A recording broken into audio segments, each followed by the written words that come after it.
Нужно носить хаос в сердце, чтобы родить танцующую звезду. А хаоса у Франсиско Гойи было очень много, но он прятал его. Прятал до самого конца. А в итоге, когда весь этот хаос вырвался наружу, Гойя стал гением. Да, именно стал гением, потому что гениями не рождаются. Гениальность – это уникальный путь, и каждый проходит его по-своему. По этому пути Франсиско Гойя смог пройти только когда ему было уже 70 лет. Тогда он удалился от света, не ходил больше на заседания Академии художеств, где он был председателем, и поселился в абсолютном уединении в доме. Он страдал от старческой немощи, от глухоты и, наконец-то, творил. Не ради денег, а творил для самого себя. Полотна мастера никто не увидел при его жизни. Их обнаружили только много лет спустя, после его смерти.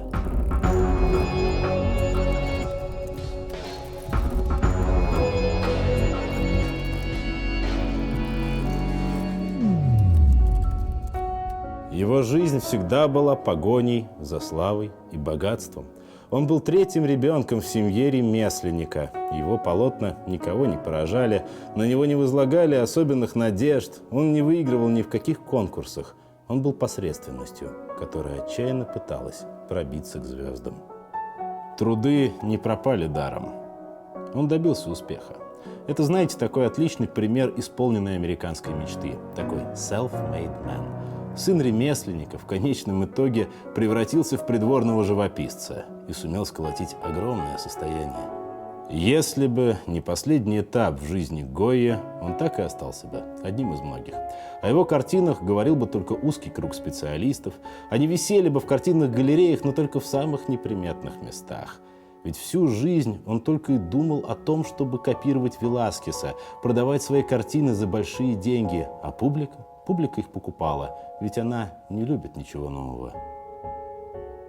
В жизни обласканного славой придворного живописца все изменила болезнь.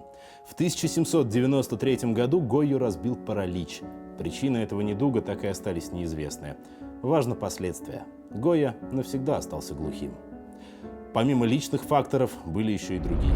В то время во Франции бушевала революция, и весь мир говорил об ужасах якобинского террора. Именно тогда Гойя впервые начал работать не на заказ.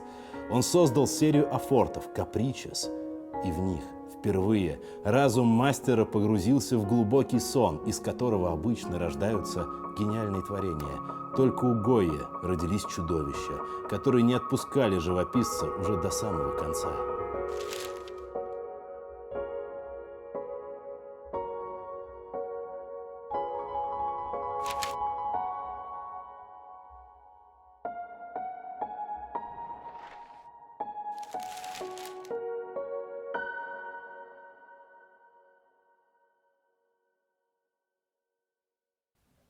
Стоит ли говорить о том, что афорты не имели успеха?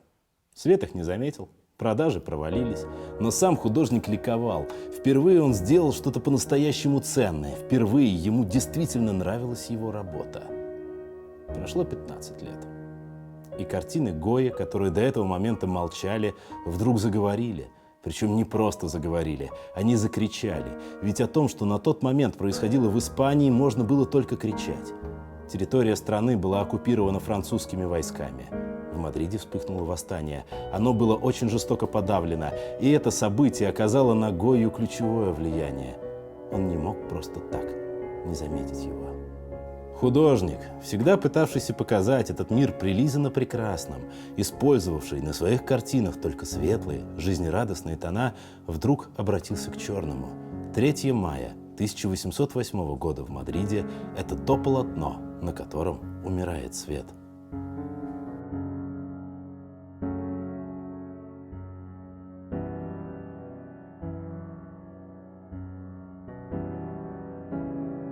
Сцена происходящего убийства отвратительна, и все безмолвные зрители хотят закрыть лица руками, лишь бы только не видеть того, что происходит. Все вокруг во мраке, выделяется только одна фигура. Это приговоренный к смерти, который с недоумением смотрит на своих палачей. Его фигура, положение его рук – все это напоминает нам образ Христа. Вот-вот раздастся выстрел, и свет исчезнет с полотен Гойи навсегда. В начале 1820 года Гойя перенес еще одну тяжелую болезнь, после чего уже окончательно удалился от света. Странное дело, художнику нужно было полностью замкнуться в своей печали, чтобы наконец создать то, за что его запомнили потомки. Он купил себе дом недалеко от Мадрида. Впоследствии это место назвали домом глухого. Лучше бы уж назвали его домом ужасов. Только представьте себе, каково было находиться в помещении, на стенах которого были развешаны такие полотна.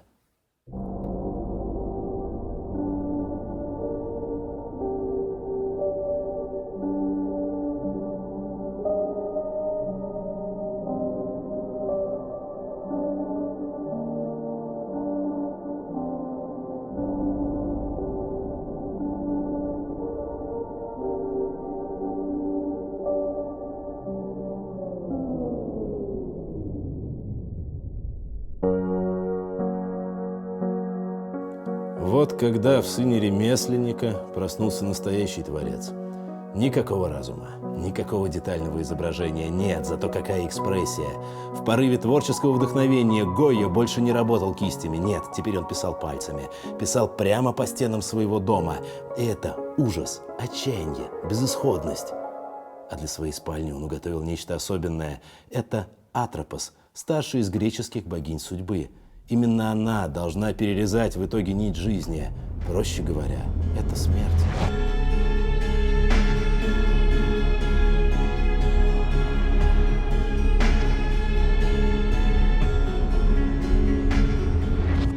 Вообще, богинь судьбы 3. Только вот на картине Гойя фигуры не 3, а 4. И это не красивые женщины, как обычно их изображали. Нет, это скорее страшные ведьмы из жутких сказок. И желто-черные тона. Старухи летят то ли над болотом, то ли еще над какой-то безрадостной местностью. И опять же, фигур не 3, а 4, потому что в центре у нас сам дьявол. Он смотрит на зрителя с улыбкой и как будто спрашивает: «Правда? Ты хочешь быть счастливым? Ну давай, насмеши меня еще больше». Эта картина смеялась над своим создателем каждое утро, когда он просыпался. А другое полотно, Сатурн, пожирающий своих детей, наверное, способствовал пищеварению старого художника. Да, это полотно висело в столовой Гойи.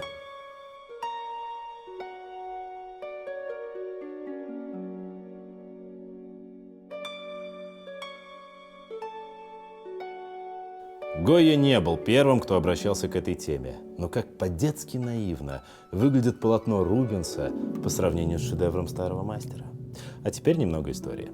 Сатурн – это древнеримский бог земледелия и времени. Он соответствует древнегреческому богу Кроносу. Ему в свое время предсказали, что один из детей свергнет его и займет его место. Что в итоге сделал Сатурн? Он решил пожирать всех своих детей. А теперь представьте себе время, поедающее своих детей. Разве не прекрасный символ? Съел он всех, кроме одного. Этим единственным оказался Зевс, или Юпитер в древнеримской мифологии. Он в итоге вырос, натренировался и сверг прожорливого отца. На полотне Гойи перед нами воплощенное безумие. Нет, это не бог. Это сумасшедший старый каннибал, который отчаянно пытается утолить свой ненасытный голод. Так откуда? Откуда это безумие в глазах времени? Но ведь безумно было и само время, в которое жил Гойя. Представьте себе, французская оккупация, голод, болезни и смерть. Это еще и аллегория власти. Власти, которая до последнего цепляется за свой трон. Власти, которая идет на любые преступления ради своей цели. Сатурн у Гойи стар, очень стар. Его древнее, дряблое тело, пожалуй, вызывает не меньшее отторжение, чем то, что он совершает. Многие художники пытались польстить власти мощам. Гойя был в их числе, пока не прозрел и не увидел истинное лицо власти. Это лицо старого сумасшедшего. Гойя не покончил с собой, не умер в забвении. Нет, в определенный момент ему просто нужно было погрузиться в самую тьму, чтобы потом был ярче виден свет. В момент смерти рядом с ним не было толпы придворных, не было подхалимов, нет, только любимая женщина и любимая дочь, которая пошла по стопам своего отца и стала известной художницей. Но это, как говорится, уже совсем другая история.